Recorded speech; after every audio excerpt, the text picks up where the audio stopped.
Hello everyone, a very good evening to all of you and welcome to the channel. So in this video, we will be discussing certain important questions which I have posted today on the Telegram channel.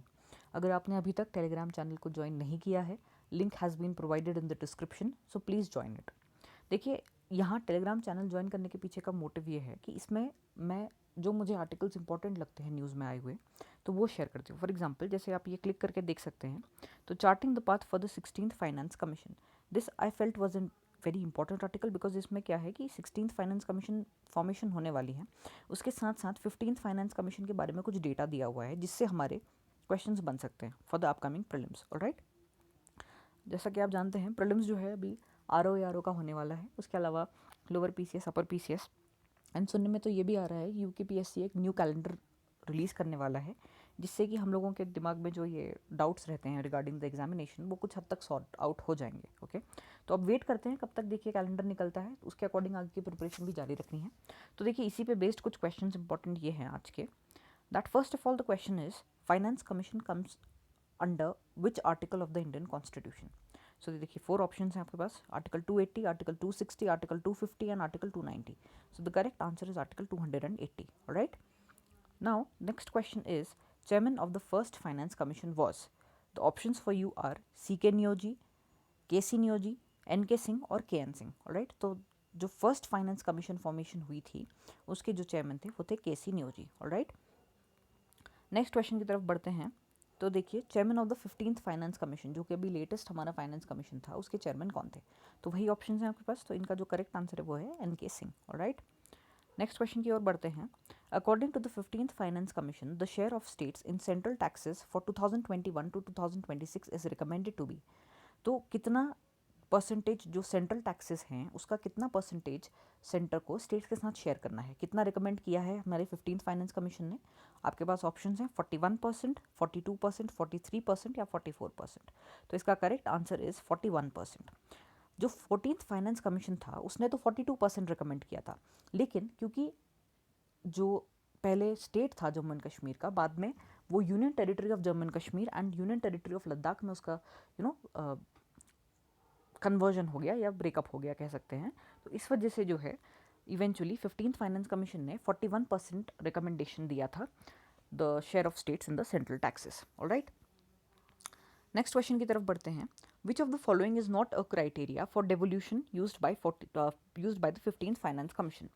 तो devolution of taxes मतलब किस percentage में जो central के taxes हैं वो different different states के बीच में किस परसेंटेज में डिस्ट्रीब्यूट होंगे, इसका एक क्राइटेरिया होता है। ऑलराइट, तो वो क्राइटेरिया इनमें से कौन सा ऐसा पॉइंट है जो एक क्राइटेरिया नहीं है डिवोल्यूशन के लिए? Whether is it the options for you are whether it was the income distance, population of 1971, population of 2011 और forest and ecology. So the correct answer मतलब कि इनमें से जो क्राइटेरिया नहीं था डेवोल्यूशन का वो था population of 1971, because population of 1971 was used by the 14th finance commission to determine the devolution. all right, but 15th finance commission ने population 2011 की यूज़ करी थी। okay, now next question is, the 15th Finance Commission had suggested bringing down the fiscal deficit of the center to dash percentage by 2025 to 26। तो जो 15th finance commission था उसने क्या suggest किया था कि जो सेंटर का फिजिकल डेफिसिट है उसका टारगेट क्या होना चाहिए? Whether it was 5% of GDP, 4% of GDP, 4.5% of GDP और 5.25% ऑफ जीडीपी। तो इसका जो करेक्ट आंसर है वो है आपका option number 2, that is 4% of GDP. Alright, next question is Semicon India 2023 is being organised in. तो ये जो सेमिकॉन इंडिया है ये कहाँ किस स्टेट में ऑर्गेनाइज किया जा रहा है या किस सिटी में ऑर्गेनाइज करा जा रहा है? तो ऑप्शन है आपके पास गुजरात, बैंगलोर, दिल्ली या गोवा। सो इसका जो करेक्ट आंसर है वो है गुजरात। ओके, ये सेमिकॉन इंडिया 2023 बेसिकली इनॉग्रेट किया है हमारे प्राइम मिनिस्टर श्री नरेंद्र मोदी जी ने, और ये है कि हम अब जो है सेमीकंडक्टर्स का मैन्युफैक्चरिंग स्टार्ट कर रहे हैं इंडिया में। तो इसका जो अभी सेमिकॉन कंडक्ट हो रहा है वो है गुजरात में। ऑलराइट, नेक्स्ट क्वेश्चन इज कि जो प्रेसिडेंट ऑफ इंडिया है वो अपना रेजिग्नेशन किसको सबमिट करते हैं? Whether it is whether he submits the resignation of the Prime Minister of India, the Chief Justice of India, the Vice President of India या फिर the Speaker of the लोक सभा। तो इसका जो करेक्ट आंसर है वो है option number 3, that is the vice president of India. Alright, next question is Dunagiri peak is located in which district of Uttarakhand. तो देखिए यहाँ पर बहुत ज़्यादा इंपॉर्टेंट एक बात है कि दूनागिरी पीक के बारे में आपसे पूछा जा रहा है। वे which district is it located in? The options given are Nainital, Almora, Chamoli और चंपावत। तो देखो दूनागिरी पीक अगर पूछा जाता है तो that is located in Chamoli. Okay, so option number 3 will be the correct answer. Next question is Dunagiri glacier is located in which district of Uttarakhand.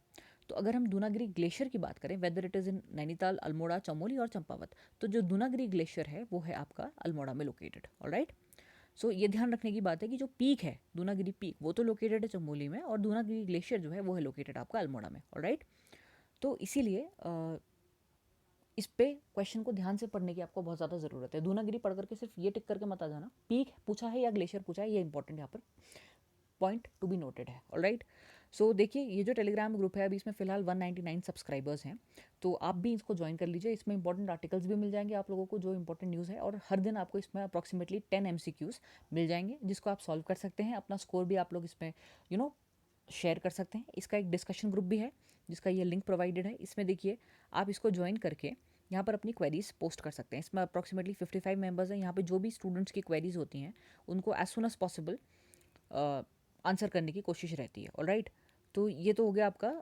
Regarding the discussion group.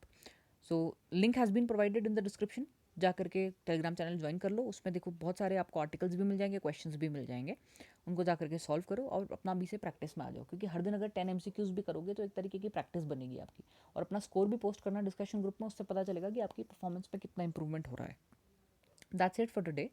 In case there are any other updates I make a video and post it on the channel. साथ ही साथ हर दिन आपको questions भी मिलते जाएंगे group पे। So stay tuned and always remember that whatever exam you are preparing for, you can do it. We'll meet in the next video. That's it for today and take care everyone. Bye bye.